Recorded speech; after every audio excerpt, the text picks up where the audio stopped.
Les cas de séparation auraient doublé au Québec depuis le début de la crise. C'est ce que constatent plusieurs cabinets d'avocats spécialisés qui ont été consultés par le Journal de Montréal.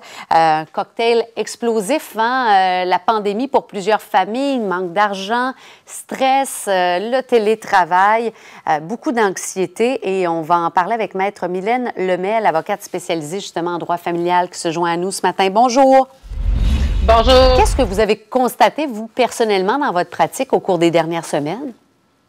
Écoutez, ce qu'on remarque dans la pratique en ce moment, c'est les cas de séparation et de divorce ont carrément doublé.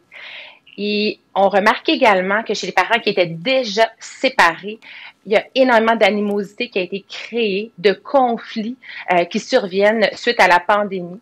Des parents qui ne s'entendent pas sur les mesures à prendre quant aux restrictions, à la distanciation sociale. Est-ce qu'on envoie les enfants au camp de jour? Est-ce qu'on les envoie pas? C'est vraiment une problématique que l'on voit.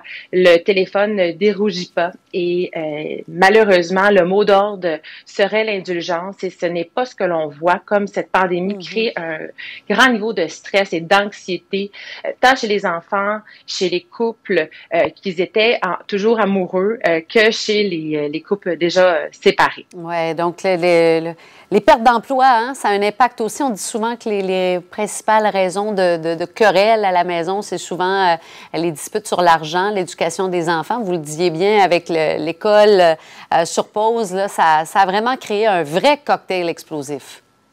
Oui, effectivement, déjà de perdre un emploi, ça peut être très anxiogène. Toute la question financière crée énormément de conflits au sein d'un couple, au sein de parents séparés. On n'a plus les mêmes moyens, on ne peut plus faire les mêmes activités avec les enfants. On ne peut peut-être plus payer certains sports aux enfants, peut-être parfois l'école privée aux enfants, et c'est pas nécessairement la vision de l'autre parent. Alors quand on est déjà séparé, ça crée beaucoup de remous et de conflits. Et malheureusement, le contre-coup, c'est souvent les enfants qui le vivent là, quand leurs parents sont constamment dans le conflit. Parlez-moi un petit peu de l'automne, parce que plusieurs appréhendent peut-être avec la fin de la PCU, d'autres problèmes à venir. Vous avez l'impression que ça va avoir des répercussions dans vos cabinets aussi? Oui, effectivement. On avait déjà des demandes de modification de pension alimentaire en fonction du fait que plusieurs parents avaient perdu leur emploi. Maintenant que la PCU en vient à sa fin, on va, je crois, avoir une deuxième vague afin de revoir la question des finances chez les parents séparés et et ça pourrait aussi occasionner encore un stress chez des couples toujours ensemble qui pourraient prendre la décision de se séparer puisque tout ça aurait occasionné énormément de conflit. Quant à la deuxième vague, vous me parliez au niveau de l'automne, c'est certain que ce qu'on a vu dans notre pratique, ça a été aussi de reporter tous nos procès. Alors, on a vu ces procès reportés à l'automne, reportés au printemps. Donc, les nouveaux cas, quand pourront-ils être entendus si c'est nécessaire que ça passe par les tribunaux? Il y a des délais là, donc auxquels il faut s'attendre. Peut-être un mot en terminant justement pour nos téléspectateurs qui peuvent être sur le point d'être dans cette situation-là. Qu'est-ce que vous pouvez leur dire ce matin?